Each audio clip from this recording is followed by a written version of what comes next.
Ay, sobrang lambing naman ng dalawa. Mahal na mahal ni Mimi si Meringking. Sulong anak na ni Meringking. Sulong anak na pala ni Mimi si Meringking.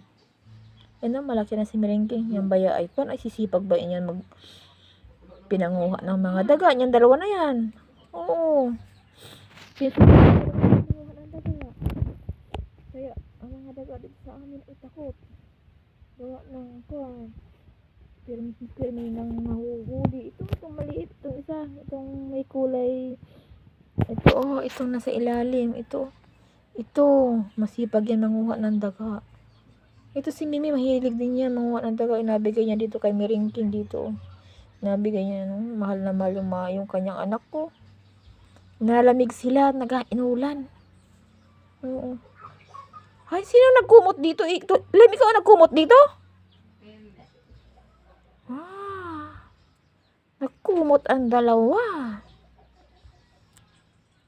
Nalamig kayo, ano? May bagyo siguro at gawa ng maghapon ng kauulan. Pati mga pusa inalamig. Nagkumot. Nagkumot ang mga pusa. Sumuot lang sa kumot, Clem. Oh, ayos kayo Ayos kayong mag-ina. Nakakumot pa kayo. Yung si Meringking at si Mimi. Ayan si Mimi. May anak na si Mimi. Halos magkasing laki na sila ni Mimi. At saka ni Meringking. May dalawang anak ito si Mimi na pinamigay namin. Hiningi sa amin. Pinamigay namin. Babae at lalaki. Ang tinira namin ay si Meringking. Lalaki yan si Meringking. Ako naman nakukuha sa mga pusa na yan. Pag yan inanguha na ng daga, bula-bulahin yung inalaruan nila, inabula. Tapos hanggang sa mamatay ang daga. Pag namatay na yan, inakain na nito. Ito ang nakain, ito ang nakain. Inatira nila ang ulo. Hindi niya inakain yung ulo. Inanakuan niya. Inalaro-laro niya yung ulo ng daga. Ang ginagawa niyan ay pag katapos nilang maglaro at bula-bulahin yung daga, inabula-bulan, inaitsa-itsa nila yung daga. Inapagpahingahan muna.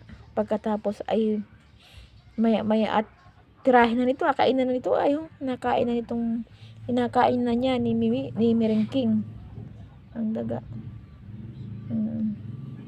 Lamig baya. Lumabas ng bahay, malamig. Maghapon ng kauulan. Malabas na ng bahay ako ay mabili sana ako ng ulam namin ngayong hapunan ay. Ulpi naman ang putik. Ulping kauulan na. Putik ng daan. Dito kami sa maputik na maputik na lugar. Hoy, himbang ng tulog niyo mag-ina. Himbing ng tulog niyo Nakakumot pa kayo Bakit ayaw niyo dun sa inyong banig? May banig kayong higaan Bakit nandyan kayo sa kutsyon?